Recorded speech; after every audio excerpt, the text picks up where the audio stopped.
This is our very last video of the semester regarding our concepts. And it's also the last video in our series on reinforced concrete. We've done beams. We've done beams for bending and shear, I should say. And we've done columns and we've done connections. And typically with steel and timber, that's what we had done as well: beams, columns, connections. However, with concrete, there's one additional piece that we want to cover, and it's because it essentially serves the foundation for many of our structures. And that we typically will put our structures when they can on a shallow foundation, and so we want to talk about shallow footings. So let's start by identifying the critical footing section, what that would look like. So we're going to draw a diagram here, and I'm going to exaggerate this diagram like I do with most of my diagrams.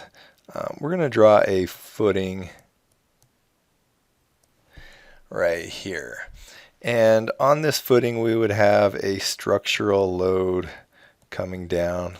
This is the load from our column. We follow load tracing all the way through our structure, and eventually we get it all the way down to the ground. And I have to think about where the critical sections are here and where they occur. So where are the critical sections? There's two different failure mechanisms that we want to consider here. One is bending and one is shear. And in this footing, that's the wrong color. In this footing, we would have bars running this way. And if it was square, we'd probably also have bars running this way. So some are running into the paper and some are running parallel to the footing, like that. So we get this rebar mat that develops. With regard to bending, if this load is coming down, this particular beam will want to sag like this. And so we'll just identify that sag. And the question is, where's the critical bending that occurs here? I've drawn it as if it was a beam, but because that column's there, it can't sag like that. And ultimately, the critical piece becomes the face right here.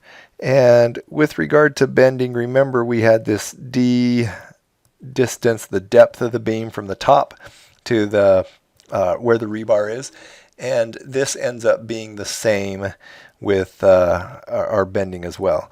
And what ends up happening is we get these loads that as the footing's pushing down, the soil's pushing back there, and it actually wants to, again, exaggerate it here, it wants to bend the footing like that, and the bulk of the bending occurs right at the face, so that becomes the critical point. So critical bending location is right at the column face. Now, with a shear crack will do this on the right side. By the way, this can occur for a square footing on any of the column faces, so just note I'm representing it on the left side. If a shear crack develops like this, we need something that can resist the shear. And we know because it's on a 45-degree angle that the distance out is the same as the depth from the top of the footing to where the rebar occurs. So it's a 45-degree crack. And in this case right here, we end up developing a critical pressure distribution along only this portion of the beam. Essentially, this thing wants to crack all the way through and this piece break away. And so we need to make sure that we design it so that it doesn't do that. Oops, I'm erasing my arrows. We'll go ahead and add those back in. All right, so let's summarize what we've learned thus far. The critical section for bending, where it's the highest, is at the column face.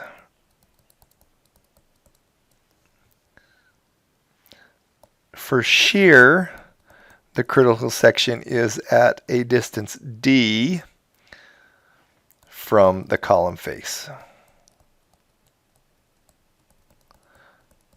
I'd like to draw both of these in plan view now, and just to show you how these would break off. So for bending, go ahead and do it up here. If this was a square footing and we had a column in the center, essentially it would create a diagonal line, and this whole piece would want to break away as it was bending downward. For shear, we actually have two different cases we have to consider. So we'll draw two different columns on here, two different footings on there. And the first one is we would come a distance D away. We'll identify that as D. And so we get this failure plane, and this piece wants to break off. But remember, it's actually breaking on a diagonal towards, this is showing the bottom of the footing, and it would break at a diagonal towards the column face. So this is at the base. The other critical case, this is what we call a beam type shear.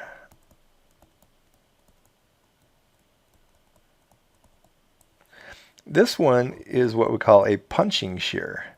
Think about that column, all the weight coming down, and if it was just a punch through the bottom of the footing, we'd have a punching shear. And in this case, I'm going to draw a diagram all the way around, and these distances all the way around end up being half the D. So if you add both sides together, you get your D back. But essentially, this whole area right here is the critical zone, and that column punches through and just basically goes into the ground, leaving the footing back behind. Let's talk about how to reinforce this and draw this just a little bit better now, because we need to account for both shear and bending.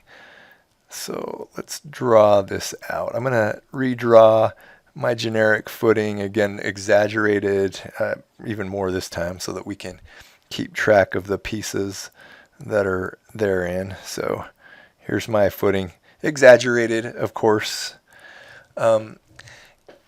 Any bending that we have to consider,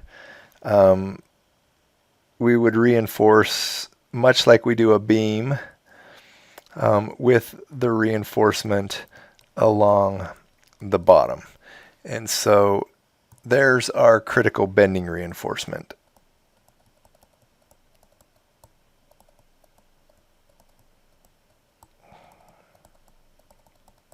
Let's abbreviate that. Critical bending reinforcement. How do we account for shear? We usually don't put stirrups in this beam. The way that we account for shear is simply by the thickness of the concrete. So remember, shear or concrete has a shear capacity, and we can account for that by simply accounting for the concrete thickness. So if it needs to carry a lot of shear, you're going to see a thicker footing. There's two more pieces that we need to make sure that we account for here. One of those pieces occurs right here.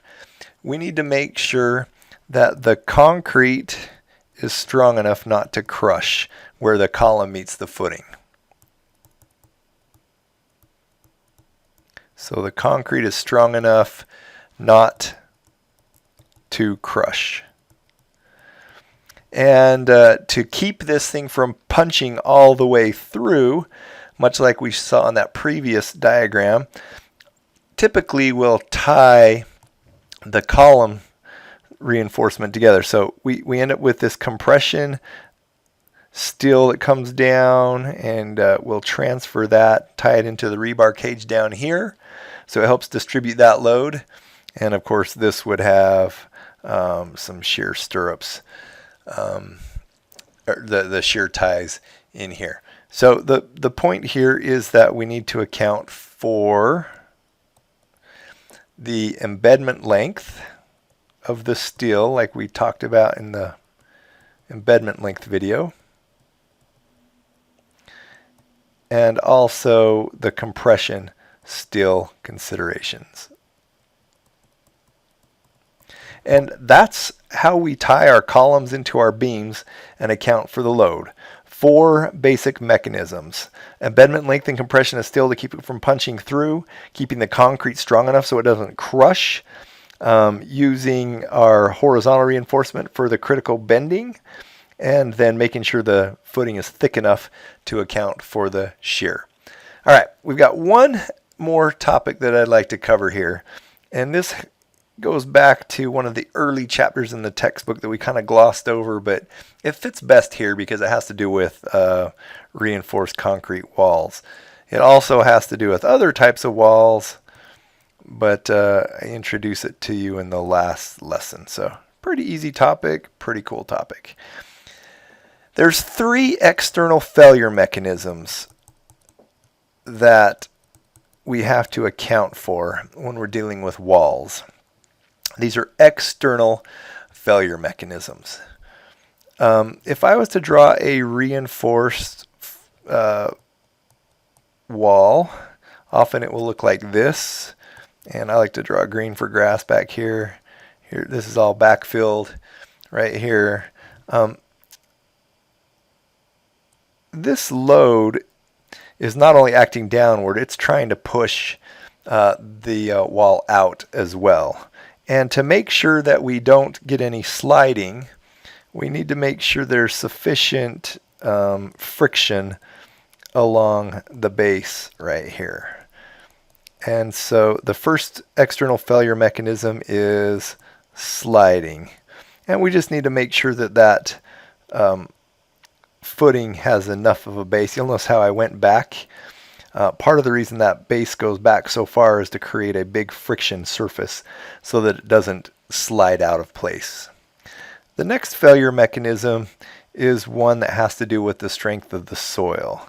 And so if we drew this footing coming down, we'll use a footing as opposed to a wall in this case, but it's the same mechanism right there. One thing that this wants to do is push down into the soil, and we create this failure zone right here. And if that develops, then it starts to push the material adjacent to it out of the way. And so it starts to, it only goes one way or the other typically, but we start to move the soil and compress it, and the thing starts to tip over. And eventually what can happen is we can build up enough that we get a full rotation, and this entire beam will tip to the left with the toe kicking out to the right following the arrow that I've drawn in there. And we call that a bearing capacity failure.